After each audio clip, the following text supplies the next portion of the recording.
And when we got off air, I remember you spoke with me. You said, Big, you said, how old are you? And I told you my age at the time. And then you were like, man, you said, what about your health? And you said, and I'm like, oh, and I don't know if I was kind of like, oh, did the big boy thing. And then you really got in and you said, what about your heart? Yeah. What about your life? And I was so happy in the skin I was in. I wasn't like I went and did work though. You know what I'm saying? Then I realized I wasn't as happy as I was. I didn't find that out till a few years ago. You know what I'm saying? But it was one of those things where even when we did the weight loss challenge, right? And we did $1,000 per pound, and I lost 111 pounds, and you kickstarted my health, my journey. If I didn't do something, I felt like I was going to be dead in like a year. You took some time. And you spoke to me.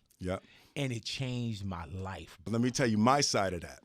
So I've always heard like whispers, right? So I'll be in a situation, something's going on, and I'll hear something, and I was like, we're doing an interview, and I heard he's not going to make it.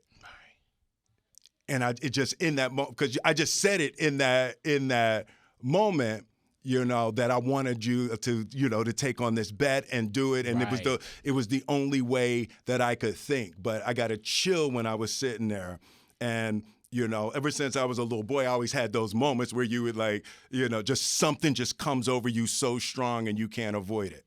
And for me to sit here and look at you now, and that's not easy. No. That's not easy what you did. No. That's you did it, kept it off, the amount of changes you had to make to sustain that for decades and not slip back into whatever the emotional habits are. And it's like, to me, like that's the height of humanity for me. Like what we shared in that moment, like that's the highest of what I want to do in this world.